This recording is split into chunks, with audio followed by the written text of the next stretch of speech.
já está entre nós e no meio de nós, amém? Está dentro de nós, amém? Glória a Deus, vocês estão bem? Amém? Uma gente séria, vocês estão bem, amém?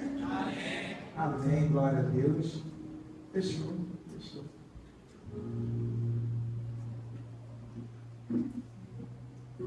Antes de ir para a palavra, eu queria falar duas coisas rapidamente. A primeira é que o Samuel chamou a atenção no vídeo do anúncio, muito legal você falar, Samuel. Muito legal. Muito bom te ver com vocês. Nossa, caramba. O sorriso de Samuel me inspiraram a gravar mais vídeos também. Agora eu vou gravar. Samuel gravou, eu vou gravar também. E a segunda é que no dia 5 de outubro, sem ser esse domingo e outro, de manhã, não vai haver atividade aqui na igreja, não vai ter nem escola de líderes, nem EBV, por conta da 5ª edição do Propósito de Ação, que a gente vai fazer aqui pertinho do lado, na Igreja Batista Renovar, amém? Então você que tem interesse em participar dessa 5ª edição do Propósito de Ação, você me procure. Leandro, não tenho recurso para a Propósito de Ação, não.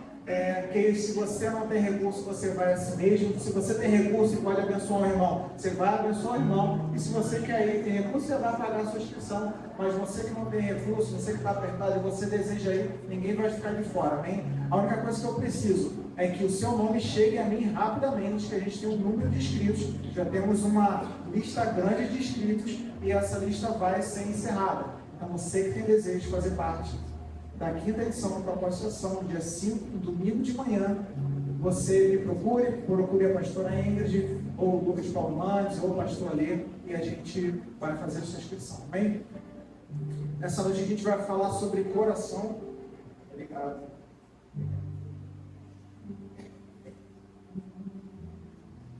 A gente vai falar sobre coração. Porque o nosso coração ele precisa estar alinhado com o coração do Senhor. E o alinhamento de coração, ou o nosso coração representar o coração de Deus, é o que vai determinar os planos, projetos e propósitos do Senhor na nossa vida. A maturidade de um homem não tem a ver com a sua idade. O tempo não resolve nada. Porque se você tem uma ferida e não trata, o tempo vai fazer se tornar uma infecção. Se você tem uma dor e não trata, a sua dor só vai aumentar. Se você tem uma depressão e não cuida, só vai piorar. Ah, eu vou emagrecer com o tempo. Quem é que emagrece com o tempo? Sério? Come muito ou come pouco, o tempo só engorda, gente. Fiquei de mal com uma pessoa, briguei com um amigo, briguei com um conhecido, briguei com um familiar. O tempo resolveu isso? Vou dar tempo ao tempo. Você deu tempo, já tem um ano, nenhum pede perdão para o outro, nem o outro pede perdão para o outro. Então o tempo não traz maturidade. O que traz maturidade é quanto o nosso coração está alinhado com o coração do Senhor. Tem muitos jovens de 20 anos de idade se posicionando e tendo atitudes de homens. E tem muitos homens de 40 anos de idade não se posicionando e tendo atitudes de meninos. Porque enquanto os jovens querem um alinhamento de coração, velhos já acham que estão alinhados o suficiente. Então Deus, Ele trabalha através da nossa vida dependendo do quanto o nosso coração representa. Porque Saul alinhou seu coração com o Senhor. Mas depois que o poder, a autoridade, o reconhecimento, os recursos, o reinado veio, ele desalinhou o seu coração com o Senhor. E Deus foi achar um homem, segundo o seu coração, no menino de 17 anos. E falou, olha, o velho perde a coroa, agora é de quem tem o coração mesmo. Então aquilo que Deus tem para fazer nas nossas vidas depende de como o nosso coração está alinhado com Ele. Então nós vamos falar um pouco hoje sobre alinhamento de coração, amém?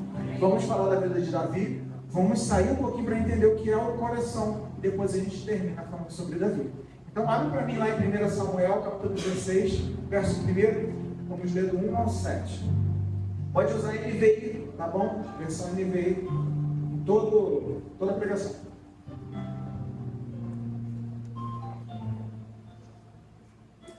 1 Samuel, capítulo 16, verso 1. Vamos ler até o 7. Diz assim: o Senhor disse a Samuel: até quando você irá entristecer por causa de Saul? Eu o rejeitei como rei de Israel. Encha o seu jarro com óleo e vá para Belém. Eu enviarei a Jessé, escolhi um dos filhos dele para fazê-lo rei. Samuel, porém, disse: como poderei ir? Saul saberá disto e me matará. O Senhor disse: olha só, eu estou mandando você ir para derramar azeite, para consagrar o meu rei. Mas leve um novilho com você e diga ao rei que você foi sacrificar o Senhor. Olha o que Deus está falando, Deus não manda ninguém mentir. Só que ele também, às vezes, não manda a gente falar tudo. Principalmente quando o plano é dele, a gente tem que ter cuidado com quem a gente revela. E aquilo que a gente revela pode frustrar os planos do Senhor, ou pode colaborar para os planos do Senhor. Então, quando Samuel fala: olha só, Senhor, se eu for por aqui, eu tenho esses impedimentos. Aí Deus fala: não precisa revelar que você vai fazer isso.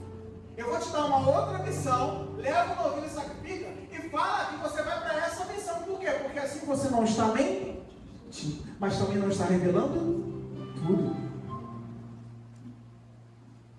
Foi o Senhor ou não foi o Senhor? Vamos lá? Convide a Jessé para o sacrifício, eu mostrarei a você o que fazer. Você ungirá para mim aquele que eu indicar. Samuel fez o que o Senhor disse. Quando chegou a Belém, as autoridades da cidade foram tremendo de medo, porque Samuel era uma autoridade. Você pode repetir isso comigo? Samuel era uma autoridade diante dos povos. Encontrasse com ele e perguntaram: vens em paz? Porque se não vem em paz, vai dar. Samuel responde: sim, vem em paz, vem sacrificar o Senhor. Consagre, sim, venha ao sacrifício comigo. Então ele consagrou Jessé e os filhos dele e os convidou para o sacrifício. Quando chegaram, Samuel viu a Eliabe, filho mais velho de Jessé. E com certeza é esse que o Senhor quer ungir, porque ele era mais velho, primogênito. O Senhor, contudo, disse a Samuel: olha, não considere a sua aparência. Então ele tinha jeito de rei, aparência de rei, fortão, tipo o Leandro da Clareana. Eliabe, aí chama o Leandro da Clareana. Aí o Senhor não vê como homem, o homem vê a aparência, mas o Senhor vê o... Então o nosso reinado não tem a ver com aquilo que nós temos, com a nossa formação, com aquilo que nós vamos aprender, com aquilo que a gente está vestindo e onde a gente está morando. Tem a ver com o que Deus encontra dentro de nós. Amém? Deus, ele não abençoa a Davi e não separa Davi pelo que ele é capaz de fazer. Deus não entrega um reinado, bens, povos, terras, palácios a Davi pelo que ele é capaz de fazer. Deus, ele não quer expor aos outros povos o que ele foi capaz de fazer em Davi. Deus quer expor aos outros povos o coração de Davi. E para isso Deus faz Davi conquistar, derrotar, ter e se mostrar. Então o que está em jogo não é o que Deus pode fazer na vida de Davi, mas é o coração que Deus encontrou no meio do homem, no meio dos povos. E aí Deus fala: encontrei alguém que me representa, que tem um coração parecido comigo. Eu preciso exaltar esse coração.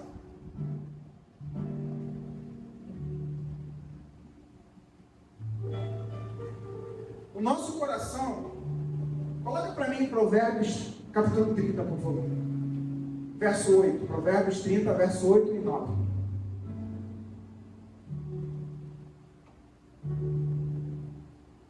Mantém longe de mim a falsidade e a mentira. Não me deis nem pobreza e nem riqueza. Dá-me apenas o alimento necessário. Senão, tendo demais, eu te negaria, te deixaria e dizia: quem és o Senhor? Se eu ficasse pobre, eu poderia vir roubar, desonrando o Senhor. Desonrando assim o nome do meu Deus. Esse provérbio fala o seguinte: o problema não está nem na pobreza, nem na riqueza, e nem o certo é ter somente o necessário. O problema, ele está falando, me livra da falsidade e da mentira. O problema é que quando o nosso coração não está alinhado com o coração de Deus, se nós chegarmos até a riqueza, a gente se afasta do Senhor. E se a gente chegar até a pobreza, a nossa angústia vai ser tão grande que a gente esquece que a gente serve um Deus que Ele é original, que Ele é íntegro, que Ele é honesto, que Ele é puro. E a gente cai em armadilhas da tentação. Então, o que o Senhor fala? O que a palavra nos alerta? Se o nosso coração não está alinhado, não adianta. Quando você estiver apertado, você vai para a Bet, vai para o foguetinho, vai para o tigre, vai para o gato da água, para o gato da luz, vai para o dinheiro fácil, vai para a telecena do tempo da pastora Henrique. Vai para tudo? O que é isso? Ninguém leva. Vai para tudo? Que isso? Vai para tudo é coisa do mundo, não? Não, é. Não é o joguinho, papai tudo? Tinha papai tudo, mas não deu certo. Só tem jovem aqui, ninguém sabe o que você está falando. Entendeu? E quando a gente vai para a riqueza, o que acontece com o nosso coração? Ah, pastor, consagrado. Calma aí, pastor, eu tive uma proposta. Ô, pastor, eu tinha comprado, sabe, uma viagem. É bom viajar? É, eu gosto de viajar, gosto. Mas eu já comprei outra. Não, mas pro mês que vem eu tenho mais 3 viagens. E aí a gente começa a afastar o nosso coração do Senhor. E aí a gente começa a pedir. O nosso coração começa a nos acusar. Independente se a gente está em cima ou embaixo, o nosso coração nos acusa. E aí a gente começa a ter um discernimento daquilo que é necessário e daquilo que é futilidade. E por que eu vou falar sobre isso? Vai ser só um parênteses, tá? Para a gente poder começar a saber como analisar o nosso coração.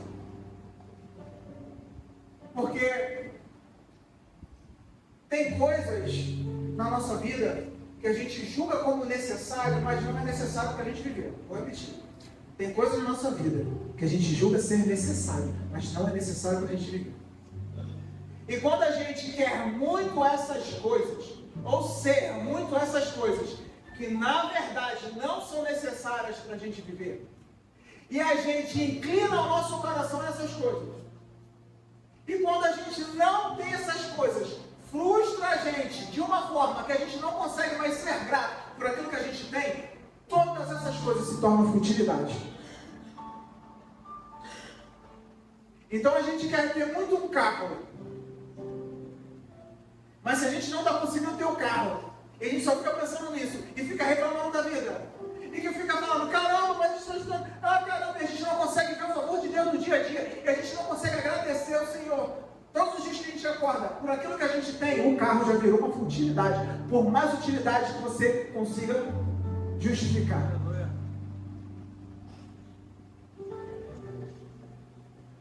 Tudo o que faz a gente esquecer de agradecer a Deus todos os dias por aquilo que a gente já tem é futilidade.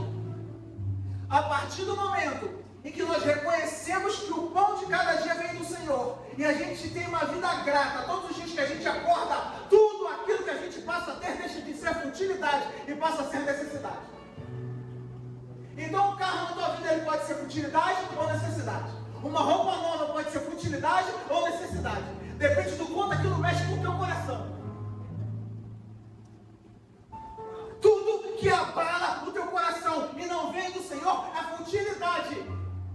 Mas tudo aquilo que você quer ter e você conquista e mantém a sua gratidão do dia a dia por aquilo que você já tem é necessidade. Deus te deu e vai te dar mais. Como está o seu coração?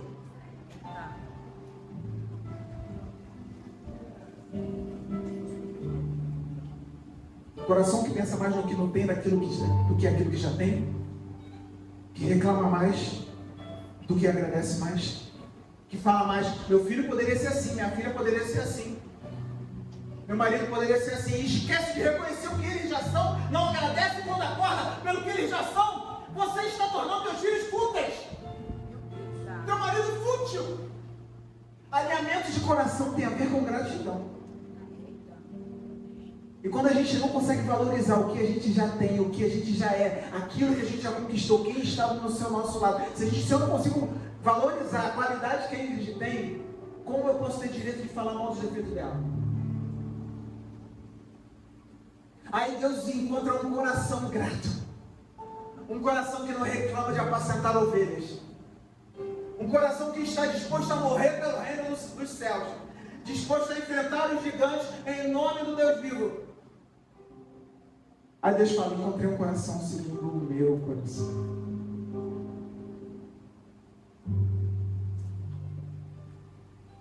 Coloque em Atos, capítulo 13, verso 20.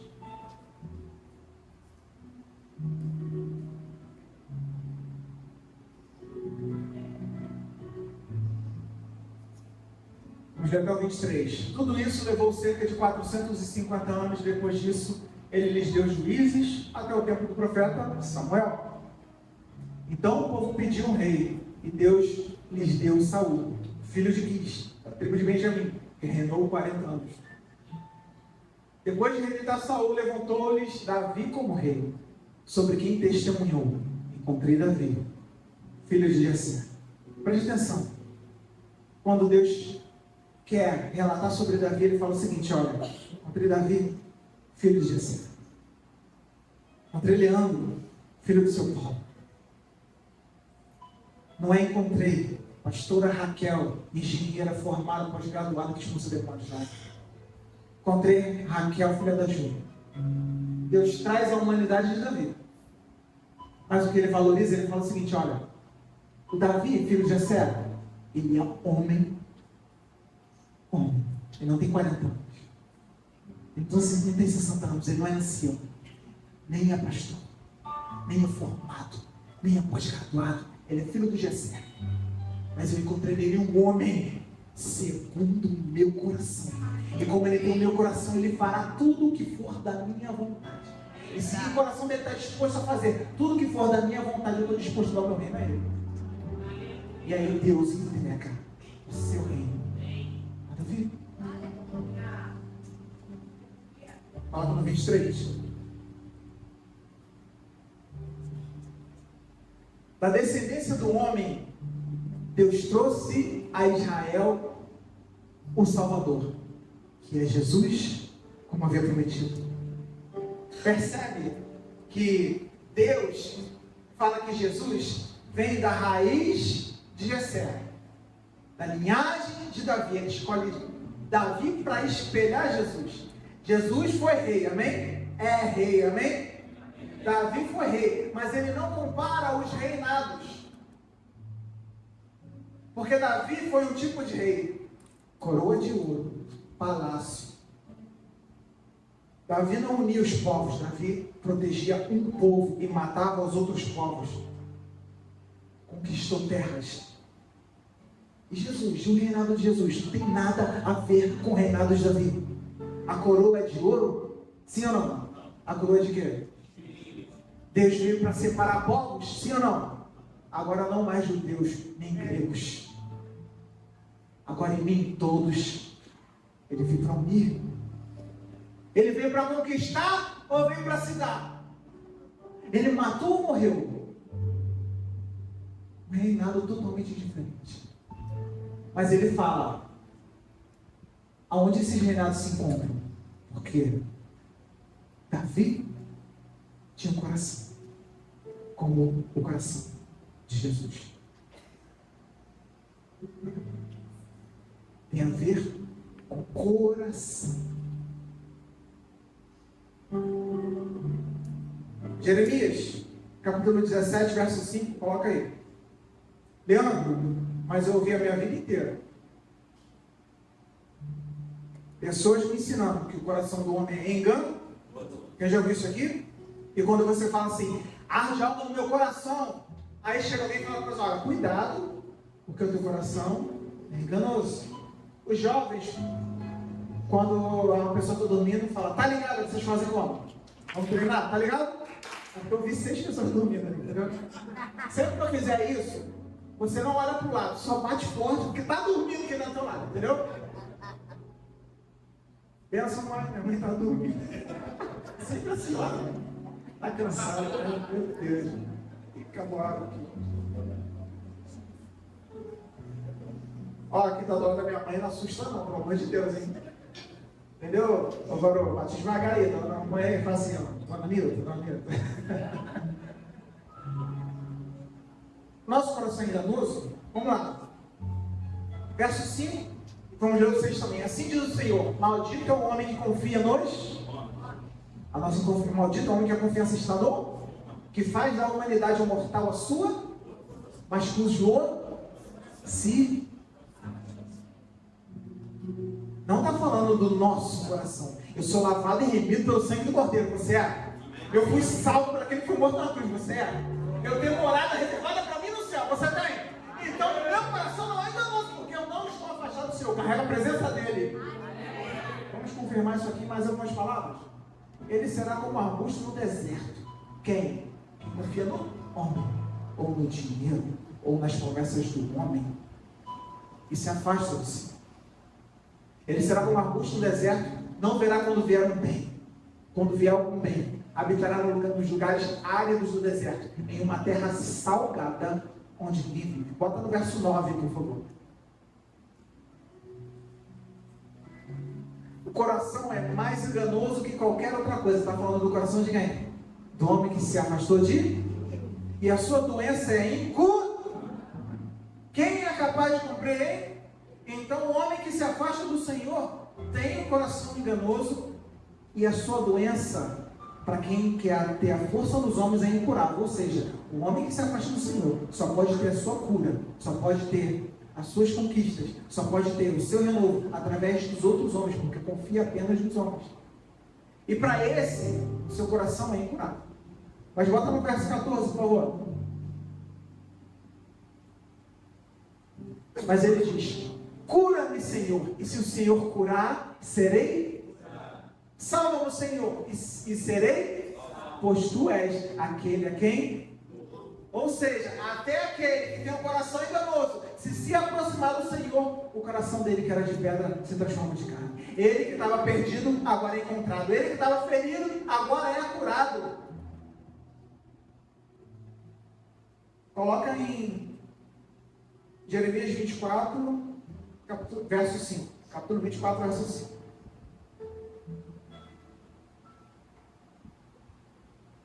Assim diz o Senhor, o Deus de Israel: considero como esses ficos bons os exilados de Judá, os quais expulsei deste lugar para a terra dos babilônios, a fim de fazer-lhes bem. Vamos até o 7. Olharei favoravelmente para eles e os trarei de volta a essa terra, e os trarei de volta. Eu os edificarei e não os derrubarei, eu os plantarei e não os arrancarei. Eu lhes darei um coração capaz de conhecer-me e de saber que eu sou o Senhor. Eles, com esse coração, serão o meu povo, e eu serei o Senhor deles, pois eles se voltarão para mim de todo o coração. Ezequiel 11, verso 17.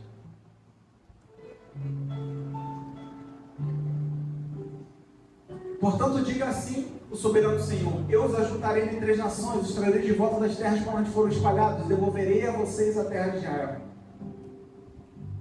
Pode passar até o 20. Eles voltarão para ela e removerão todas as suas imagens repugnantes e todos os seus ídolos detestáveis, para trazer o povo de volta para Israel. Darei a eles um só coração, e porei um novo espírito dentro. Retirarei deles o coração de pedra e lhes darei um coração de... Meu amigo, se a gente ganha um novo coração do Senhor e Ele bota o Espírito dentro de nós, como eu não posso consultar o meu próprio coração?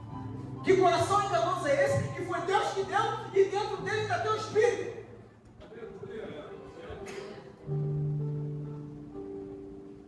Coloca em 1 João, bota em Romanos 5:5, por favor. Romanos capítulo 5, verso 5.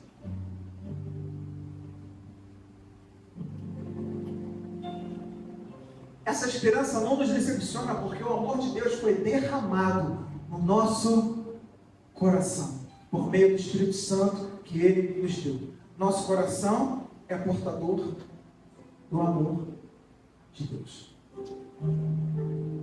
Coloque em 1 João capítulo 3, verso 18.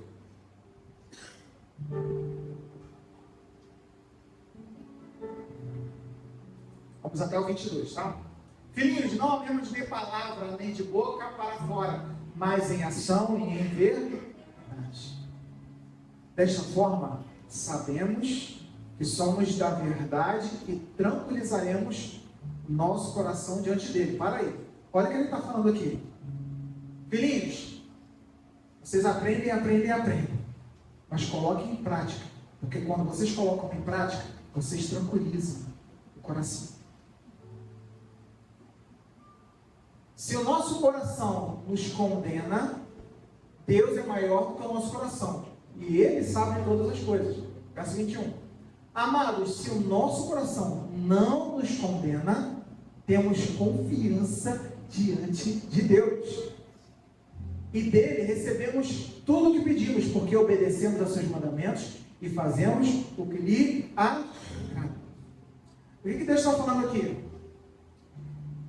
Que nós, que temos um coração dado por Deus, cheio de amor, e ainda tem ali o Espírito Santo dentro de nós. Nós temos o Espírito Santo dentro de nós.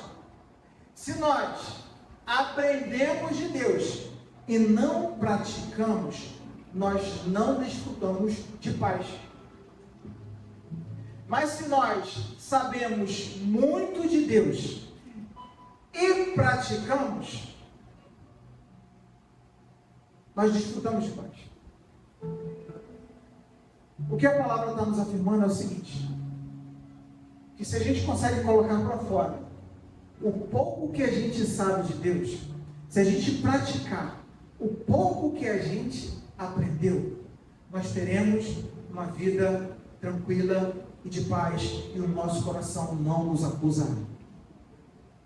A partir do momento que a gente está há 10 anos vindo para a igreja, e a gente não consegue ter uma vida de paz, não consegue passar uma semana pacífica, dormindo no sono do justo, e a gente tem sempre o nosso coração nos condenando, o nosso coração falando pra gente que a gente podia ser melhor, que a gente é uma farsa, que a gente não está fazendo o que tem que ser feito, ou pra gente parar de fazer o que a gente está fazendo, e o nosso coração fica nos condenando. Isso significa que o que a gente está aprendendo, a gente não está colocando em prática. E Deus, Ele não busca aqueles que sabem muito. Não importa a quantidade do saber que você tem. Se você sabe explicar o Apocalipse ou não.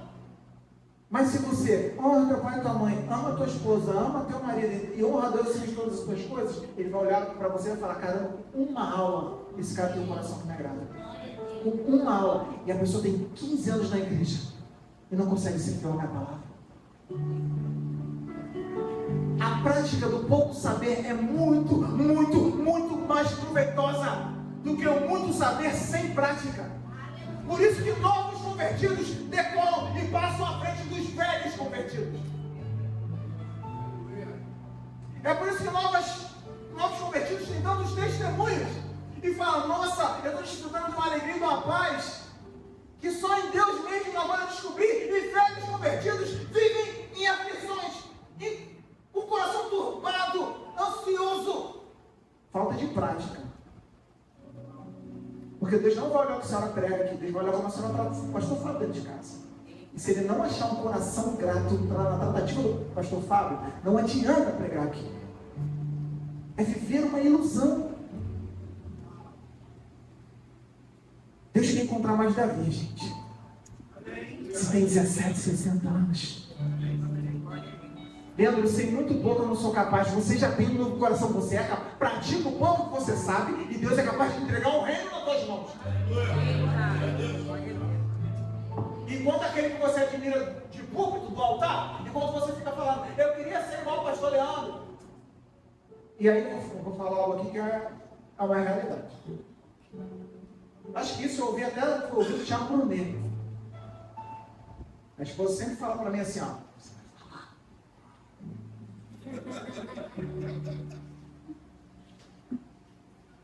e aí é uma palavra para a liderança e uma palavra para a igreja.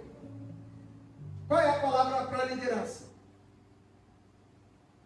Ninguém sabe os processos que a gente passa com Deus. Ninguém conhece o nosso coração. Nós mesmos conhecemos. Porque se nós estamos sendo muito condenados, acusados pelo nosso próprio coração, tem algo a ser ajustado. Se nós estamos em paz, nós estamos num bom tempo com o Senhor. Se tem dinheiro, sem dinheiro, tem casa, sem casa, se come só ou come alcatra, não importa. A paz, ela excede todo o entendimento. Porque senão eu murmuro porque não tem carne. Ah, mas eu tenho um mês que eu não como carne. Aí, pastora, as pessoas não sabem como a senhora chegou lá. Mas aí a palavra é: não carregue bagagens de pessoas que não acreditaram quando você estava começando. Porque elas olharam para a sua capacidade, pelo que você sabia. Elas não foram capazes de olhar para o seu coração. Porque quem olha para o coração acredita.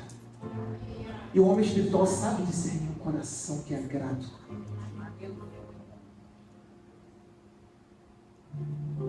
E para a igreja, não deseje ser nem ter o que outras pessoas já têm, sem conhecer o processo pelos quais elas passaram. Porque é capaz de você querer ter e ser outras pessoas, mas não ser capaz de suportar os processos que elas passaram. E em vez de você encontrar a alegria, você vai ir para um caminho de morte.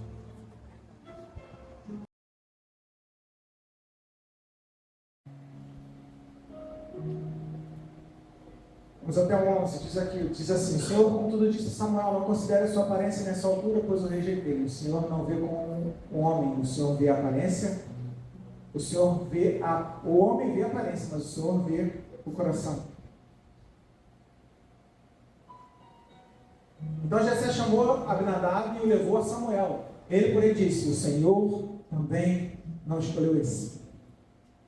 Em seguida, Jessé levou Samá e Samuel, mas este disse: tampouco foi este que o Senhor escolheu.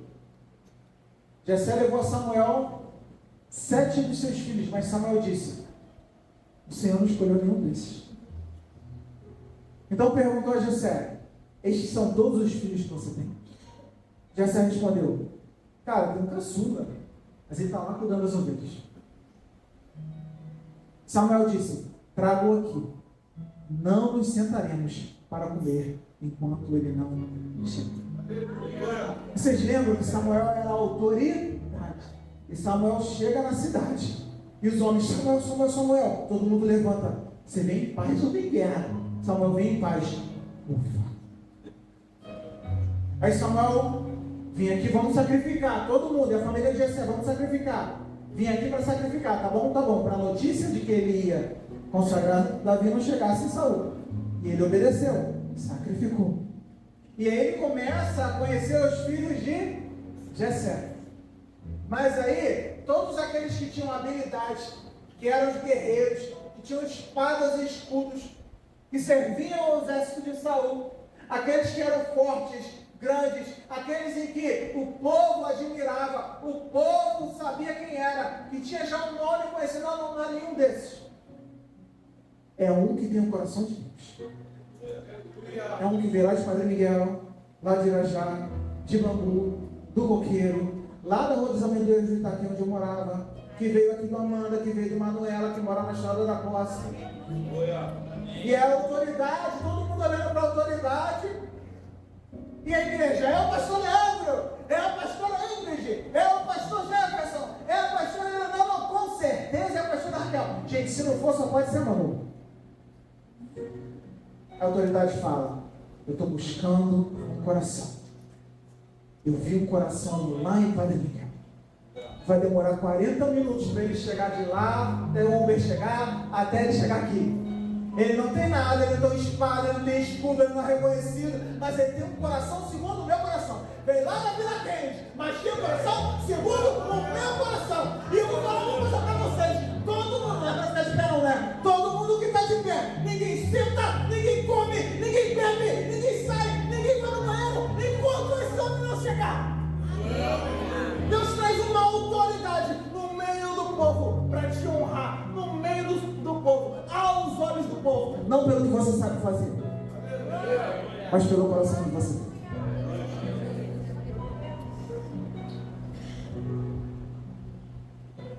Você não precisa ter autoridade, basta ter um coração segundo o coração de Deus. Verso 14, bota por favor. até o 19. Veja um capítulo. Contrapartida, o Espírito do Senhor se retirou de Saul, e o espírito maligno vindo da parte do Senhor o atormentava. Acho que o retorno aqui ficou muito alto, só o retorno. Os servos de Saul lhe disseram: há um espírito maligno mandado por Deus, te atormentando. Os servos do rei Saul estava atormentado. Os servos chegaram e falaram: Saul, os demônios estão te possuindo, estão te atormentando.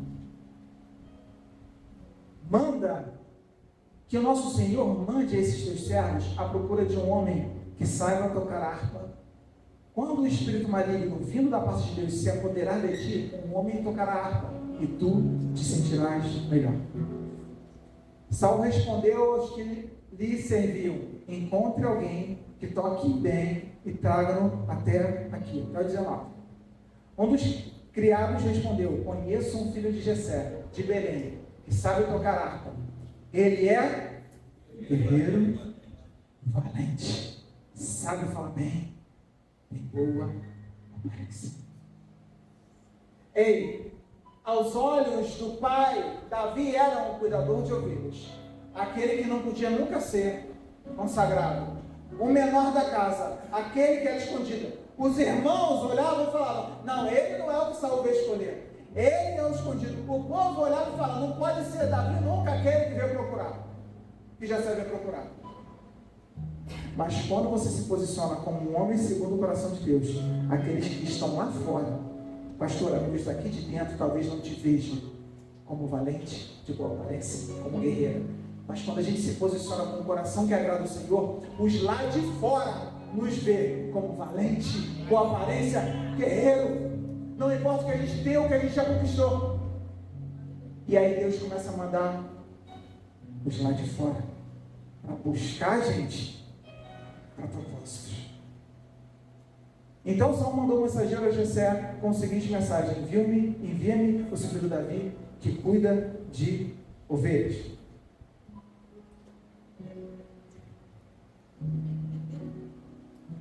Fala aqui em 1 Samuel, capítulo 17, verso 1.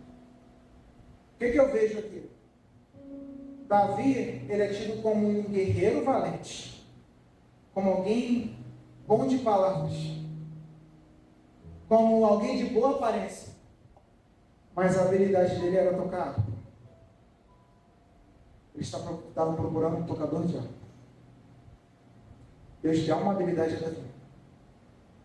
Ele pratica aquela habilidade. E Deus fala: usa essa habilidade para libertar, trazer alívio, pacificar. Davi, por uma habilidade que ele tinha com uma harpa, é levado diante de um rei. E os servos do rei reconhecem Davi, porque ele tem habilidade com harpa, como valente, como guerreiro, como alguém que sabe falar de boa aparência. Não procura magos, não procura bruxos, não procura feiticeiro. E aí Deus nos dá talentos, dons, habilidades específicas. Leandro, mas eu não nasci com nada espiritual, a única coisa que eu sei é desenhar bem. Um rei vai precisar de alguém que desenha bem. E você, diante daquilo que você sabe fazer bem, daquilo que Deus colocou como um dom, é levado diante de reis. O problema é quando a gente recebe algo do Senhor, a gente embrulha no pano e guarda, ou a gente enterra.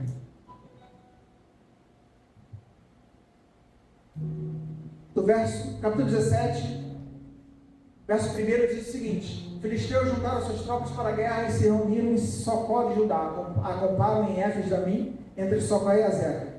Os filisteus, bota no verso 4, por favor. Um guerreiro chamado Golias, que era Gate, veio do acampamento filisteu, tinha 6 côvados e 1 palmo de altura. Algumas versões dizem que ele tinha 2,90 metros e pouco de altura. Uma pessoa com 3 metros de altura. 5. Ele usava um capacete de bronze e vestia uma couraça de escamas de bronze que pesava 5.000 ciclos. As pernas usavam caneleira de bronze, tinha um dardo de bronze pendurado nas costas, e vem falando sobre Golias e quem ele era, o assustador Golias, o gigante Golias. Coloca no verso 25, por favor. Vamos ler do 25 ao 28. Os israelitas diziam entre si: vocês viram aquele homem que subiu? Ele veio desafiar Israel. O rei dará grandes riquezas a quem o vencer. O pessoal do exército está falando ali, ó. Quem vencer aquele gigante lá tem uma recompensa do rei muito boa. Também lhe dará sua filha em casamento e isentará de impostos em Israel a família do seu pai. Davi perguntou aos soldados que estavam ao seu lado: o que será feito mesmo com o homem que matar esse filisteu e salvar a alma de Israel? Olha só, os 3 primeiros filhos que Jessé apresentou a Samuel, os 3 mais velhos, para ser ungido a rei, eles eram guerreiros, soldados de Saul, e eles estavam lá na frente da batalha. E Jessé chama Saul, Davi, ele só ia lá para Saul quando Saul estava possesso, tocava a harpa e os demônios saíam. E ele voltava para casa. E aí Jessé falou: meu filho, pega esses alimentos, leva lá para os soldados que estão acampados lá contra os filisteus, distribui entre os líderes das tropas e dá também para os seus irmãos e traz notícia de como seus irmãos estão. Aí Davi, o filho de Jessé, foi lá, e quando ele começa a perguntar para os soldados: vem cá, o que vai ter de recompensa mesmo?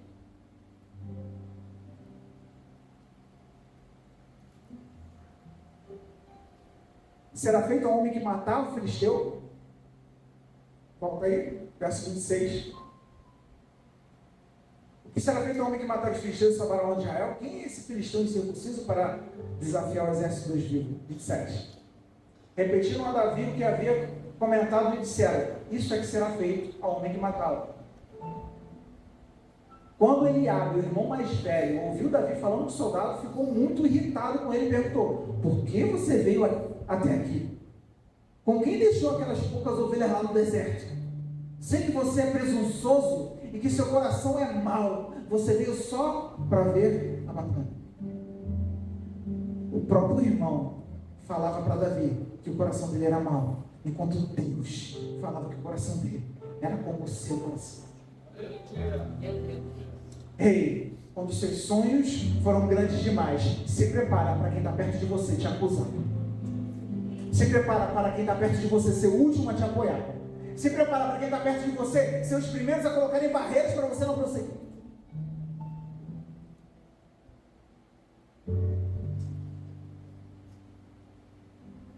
A pastora falou sobre o extraordinário de manhã de mulheres, né?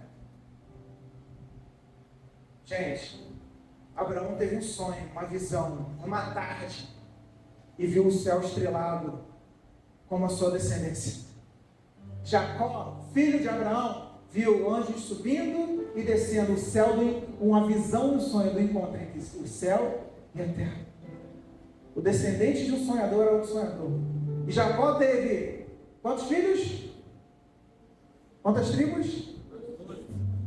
A quantidade de filhos, se vocês estudarem, vocês vão ver que tem mais informação aí. Mas vamos parar nos 12. 12 filhos. Mas quantos sonharam? Um. E quando ele sonhou, o que fizeram? Alguém que Deus deu um sonho, gerou um sonhador, e gerou outro sonhador. Quando Deus te dá um sonho grande demais, a única coisa que Ele quer não é que você se forme, não que você não tenha que estudar, não é que você se torne o melhor homem da terra, não é que você passe agora a ofertar 10 mil reais, mas essa igreja recebe se você quiser. Não é para que você tenha que ler 50 livros no ano, porque tem gente que lê 50 livros no ano e toma um tapa e não consegue dar outra face.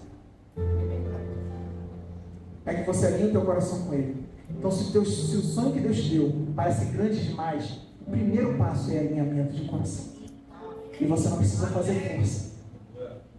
Parece que você está apanhando, parece que você está passando por dificuldade, parece que você está sendo espremido, mas você na verdade está sendo levado para um lugar de governo. Porque não é na tua força, é no alinhamento de coração. E até aquilo que parece que está dando errado, na verdade está contribuindo para o futuro que o homem não pode ver. E vai ter um momento que o homem vai falar: tá vendo, te avisei, tá vendo, você é muito presunçoso, tá vendo, você toma uma decisão muito precipitada, tá vendo, eu falei que esses sonhos você tem que avaliar a melhor. Mas o Senhor está falando: olha, não vai quebrar não, estou ligado ali. Alinha o teu coração comigo. Todas as coisas cooperam para o bem daqueles que amam a Deus e amam o Senhor.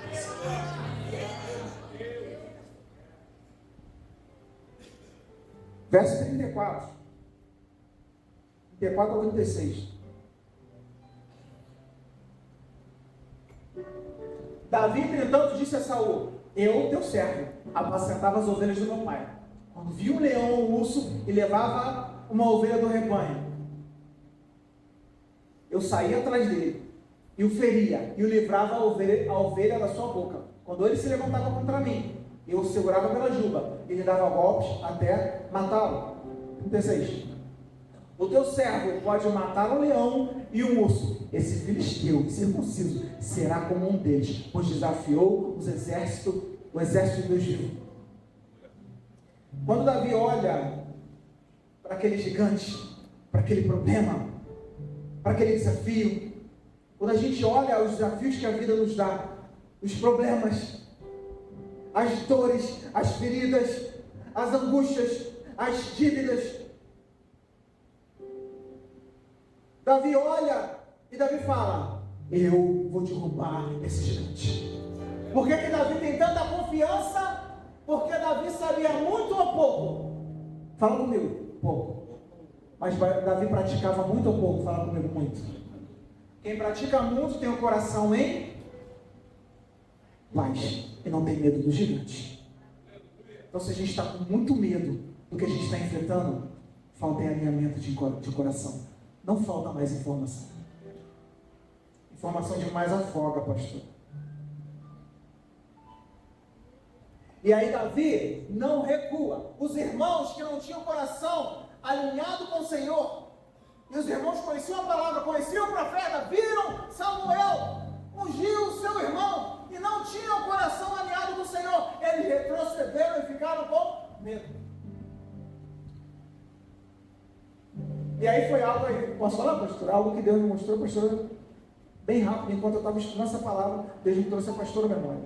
Enquanto eu olhava, lia essa passagem, eu falava: caramba, quantos gigantes nós temos na nossa frente, que a gente dá 2 passos atrás. É como um pitbull que começa a rosnar, e eu dou 2 passos atrás, e eu quero recuar. E aí o que Deus mostrou foi a pastora Raquel, em alguns momentos, pastor, a senhora olhando, andando para trás, e Deus te empurrava para frente. E a senhora andava para trás, e Deus te empurrava para frente. Mas chegou uma hora que a senhora andou para trás com tanta força, que Deus já não conseguia mais te empurrar. Então a única coisa que Ele conseguiu foi te segurar. E Ele esperou, e você fazia força para andar para trás. E a única coisa que Ele me deixou foi você andar mais para trás. E Ele te segurou até a senhora perder todas as suas forças. E quando a senhora não tinha mais força, Ele começou a te empurrar para frente. E a sua força foi se renovando. E eu falei: Deus, amém. Mas todos sabem que todos nós passamos por dificuldades. E todos nós queremos retroceder em algum momento. E todos nós duvidamos se aquilo mesmo é de Deus. Só que Deus me trouxe a imagem da pastora. Só que eu falei: Senhor, qual é a revelação diante disso? Ele falou: olha de novo, pastora. Eu vi a pastora assim, o gigante. E a pastora recuou. O gigante. E a pastora recuou. Eu falei: que engraçado. A pastora se recuou de pé. Ele falou: é isso daí. Ela recuava, mas ela nunca parava de olhar para o alto. Ela recuava, mas ela nunca esqueceu da promessa que eu fiz para ela. Ela não recuava, mas ela não fugiu me dando as costas. Glória a Deus. Glória a Deus.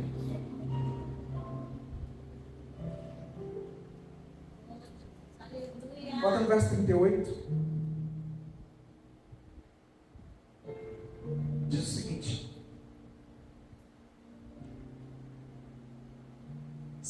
Saul vestiu Davi com a sua própria túnica.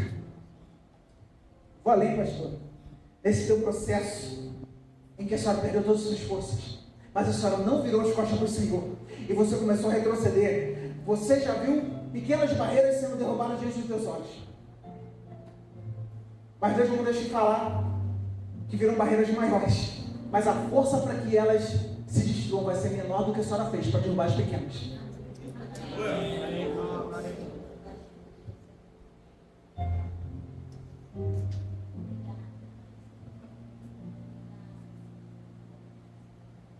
Saul vestiu Davi com a sua própria túnica, colocou nele uma armadura e lhe pôs um capacete de bronze na cabeça. Quem eram os guerreiros eram os irmãos de Davi. Davi era pastor de Davi. Davi prendeu a espada sobre a túnica, tentou andar, porque não estava acostumado com aquilo, e disse a Saul: consigo andar com isso aqui não, com a armadura não, pois não estou acostumado. Então tirou tudo aqui. Mas Davi queria ser um guerreiro. Davi queria ir para a guerra, só que ele foi colocado sempre entre as ovelhas. Jessé não deixava Davi ir para a guerra. Coloca no verso 41.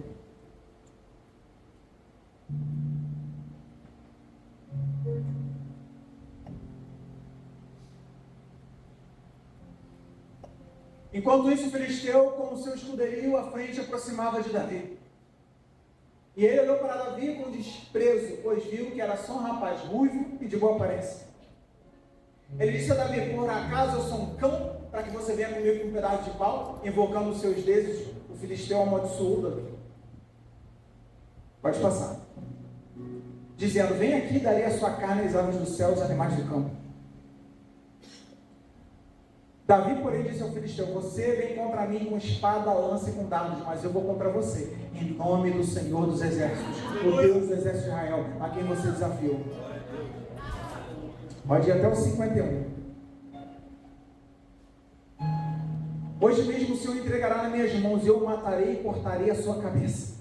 Hoje mesmo darei os cadáveres dos exércitos filisteus, às aves do céu e aos animais selvagens. Toda a terra saberá que é um Deus de Israel.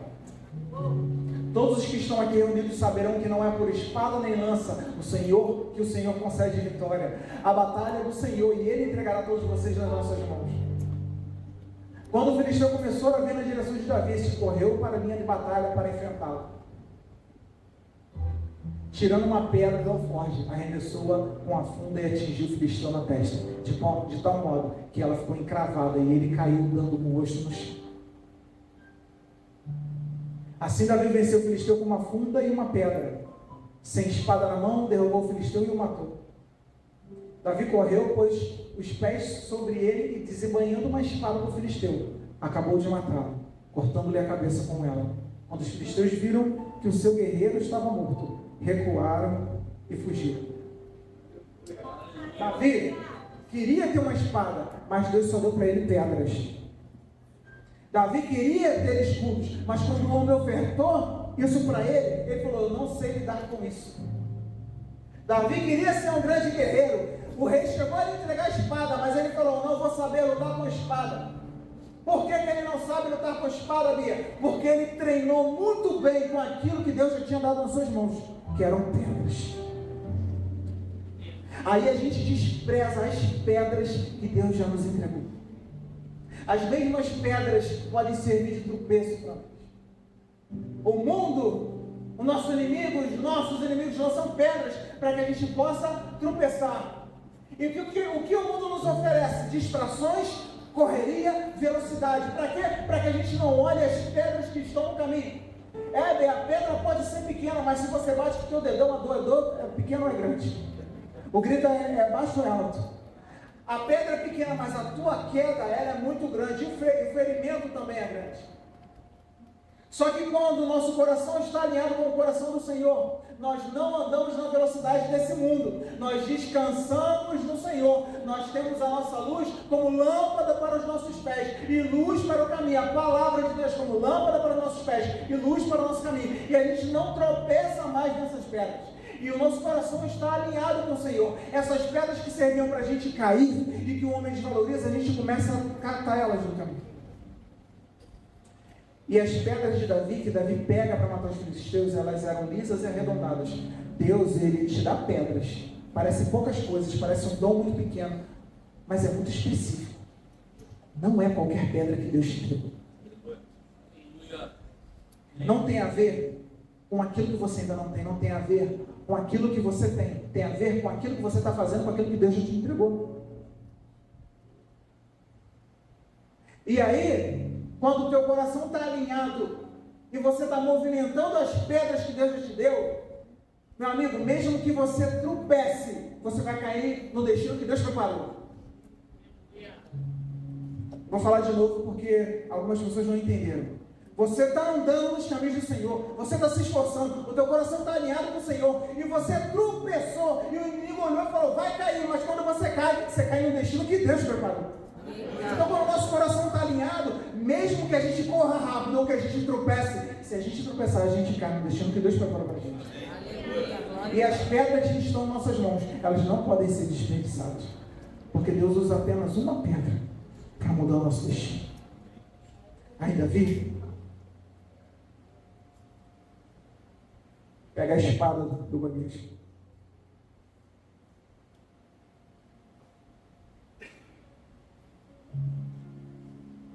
Vou te ligar. Vamos ficar de pé?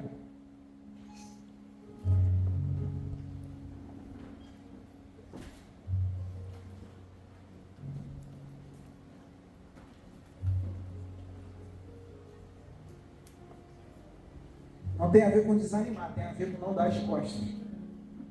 Não tem a ver com dar um passo atrás, tem a ver com não parar de olhar para o alvo. Não tem a ver com os gigantes que se levantaram na sua vida, os desafios que se levantaram na sua vida. Tem a ver com o que você está fazendo com as pedras que Deus já te entregou. Leandro, a pedra que Deus me entregou é a voz. Você tem que conseguir acertar a testa do gigante com a sua voz. Aleluia, glória a Deus. Porque quando a gente não aperfeiçoa as pequenas pedras que Deus nos deu, Ele não consegue fazer a gente derrubar os gigantes que vêm sobre a nossa vida. Mas quando a gente dá valor às pequenas coisas, Leandro, eu não tenho dom nenhum. A única coisa que eu sei ser é boa mãe. Seja uma excelente mãe, uma excelente esposa. E Deus vai te colocar entre reis pela sua excelência dentro da tua casa. Amém. O que você sabe fazer bem? Qual é o dom que Deus te deu? Leandro, eu não falo bem, não consigo pregar. Fala para eu profetizar, eu tenho dificuldade. Mas quando eu oro ao Senhor, Deus me mostra situações. Quando eu durmo, Deus me dá sonhos. Então aperfeiçoe e durma melhor. Então pare de dormir só 5 horas por dia. Cuide bem da pedra que Deus te deu. Aí a gente olha para frente e a gente vê só o gigante. Para uns, o gigante é a própria família. Porque a família é gigante. E se torna gigante. Fala, meu Deus, como eu vou dar conta disso?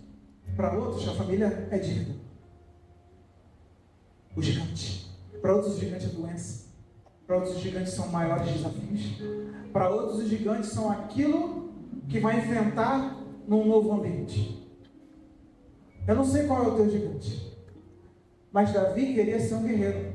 O homem tentou dar a espada para Davi ser guerreiro, mas Davi recusou, porque ele sabia lidar com pedras. Em nome de Jesus, o pequeno talento que Deus te deu, quanto mais aperfeiçoado ele for, maior vai ser a queda do gigante diante dos teus olhos. E tem outra. Davi, ele foi com pedras e no alinhamento do seu coração para derrubar aquele gigante. Vamos começar a fazer um fundo aí, louvor.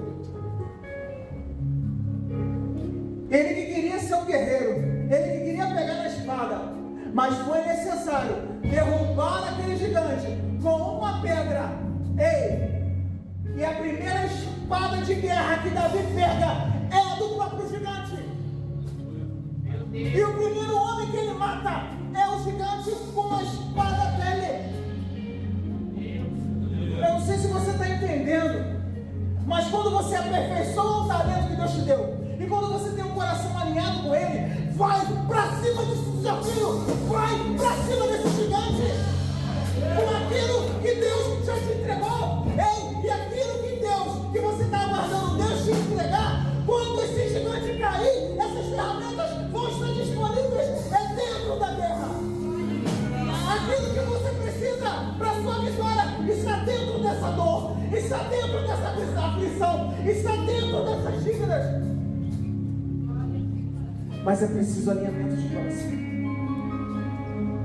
Vamos louvar?